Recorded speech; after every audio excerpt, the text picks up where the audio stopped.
كابتن عبد اللطيف الغنام، بالتاكيد الكابتن سامي الجابر مدير عام اداره كره القدم، ولا ادري مساعد مدرب اليوم موجود برضو عبر بنش البدلاء. اليوم كابتن، هل كنت تتفق انه هذا هو المستوى اللي قدم الاهلي، فقط تسجيل اهداف اليوم، ام انه بعد رحيل الجهاز الفني اتضح معلم التغيير؟ كيف نفهم الشغله خصوصا في كميه اهداف؟ لا حتى ان النتيجه الطبيعيه قدام الاهلي كانت 3-1. يعني اليوم برضو عندنا سجلنا 4 أهداف، كان ممكن نزيد الغله، لكن انا ما اتكلم لك عن الفوز او الخساره بقدر ما اتكلم لك عن الاداء العام والاداء الفردي، الانضباط في التكتيك، الروح العاليه، اللعب. هذا واضح من مباراه الاهلي. يعني لو مسالتنا فنيا انه جاء مدرب وحضر مدرب وغادر مدرب، يمكن حديث الكابتن اسامه هوساوي اكبر دليل انه ممكن انه ما توفق فقط توماس دول. لكن نرجع واقول دائما انا عندي نقطه انه اللاعبين متى ما حضروا ذهنيا وارادوا، ما في اي جهاز ممكن يكون الجهاز يمكن يكون مساعد مع اللاعبين، والجهاز له دور في امور كثيره، ممكن تكون انضباطيه فقط اكثر مما هي تكتيكيه. تكتيكيه ممكن تكون بشكل معين او بشكل بنسبه قليله، لكن اعتقد ان الفريق لو شاهدنا 6 عناصر او 7 عناصر 22 سنه، وهذا مؤشر افضل من مساله انك كسبت ديربي. الديربي كسبناه سنين طويله، لكن كسبته في نص ساعه اليوم كابتن. لا بالعكس، النص ساعه ترى هذه كانت بالنسبه للاداء المفروض تعطينا دافع اكبر، لكن حملتنا مسؤوليه اكبر.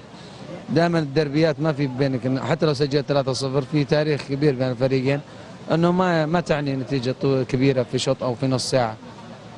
لكن فعلا الوعي الكبير اللي عند اللاعبين استفادتهم من عده امور، لكن اعتقد الاسلوب التكتيكي اللي احنا لعبنا فيه، الانضباط التكتيكي، روح اللاعبين كان عامل مهم جدا. يعطيك الفخر والاعتزاز انه عندك لاعبين بهالمستوى هذا. نتمنى انها تكون بالنسبه لنا ثبات اكثر مما هو نتغنى في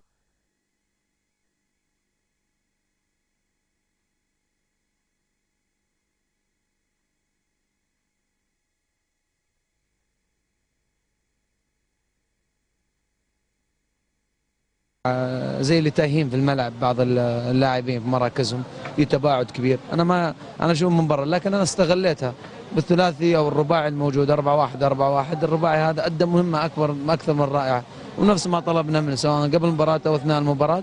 ساعدنا زي ما قلت لك النصر في عده امور. يعني المفروض ان احنا الان ننسى المباراه هذه. عندنا مباراه الاتحاد طبعا يوم الجمعه مهمه جدا، واعتقد انها راح تكون مفصليه بالنسبه لنا. بطوله حققناها 5 سنوات، فريق اللي هو احنا كنادي الهلال لا نعترف مثلا انه نقص او ما في جانب او هذا، لا فعلا الحضور حضور مشرف. من ياتي من يستاهل انه يكون ضمن ال11 ضمن ال18 حيكون موجود.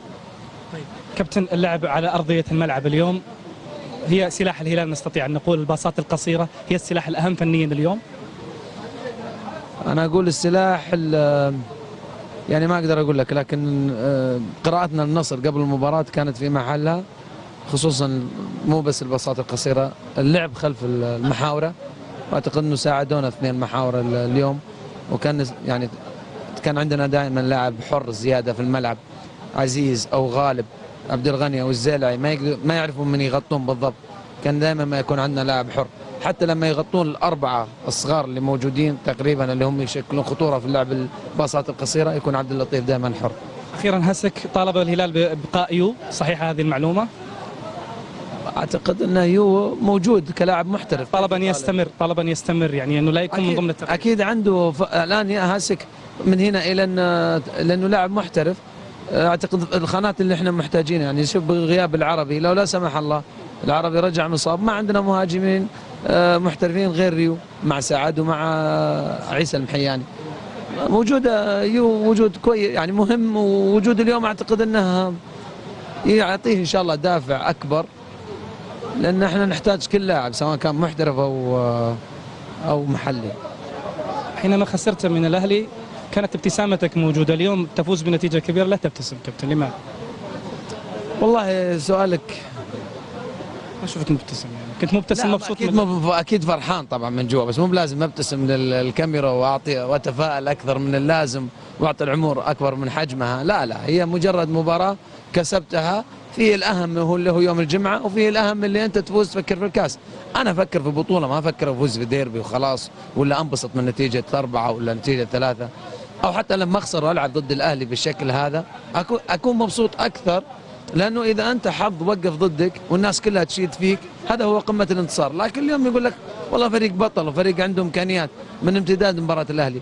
أنا مو مسألة إني أنا بطلع في التلفزيون فرحان وأتغنى لا، لكن كيف أفكر إني أطلع المستوى أعلى من كذا. أنا قلت لك أنبسط لما أشوف الهلال في أفضل حالاته. الآن إحنا قاعدين نروح للمستوى اللي إحنا نبغاه بالعدد الموجود من اللاعبين الممتازين الصغار اللي مساعديننا أولا وأخيرا. يمكن يسمعون اللقاء هذا بعدين في الانضباطية خارج الملعب قبل داخل الملعب.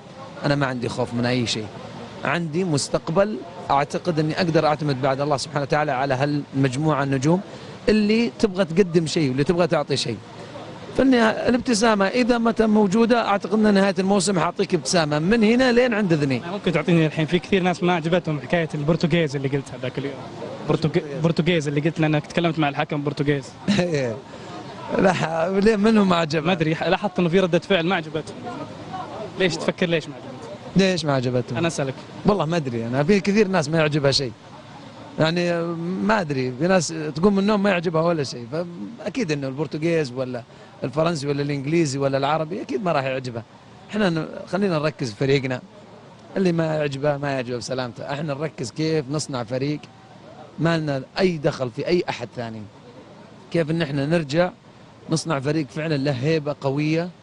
أعتقد وصلنا مرحلة في 2009 2010 جزء من 2010 و11 صنعنا فريق فيه هيبة، وهذا ما تجي إلا بتكاتف الجميع. أولا خارج اللي هم من جمهور بالدعم الدعم المعقول، لا نطلع في أمور كثيرة ونندفع في أمور كثيرة، نحكم على ناس بالفشل قبل البداية ونحكم على ناس بالنجاح بنجاحها قبل ما تبدأ.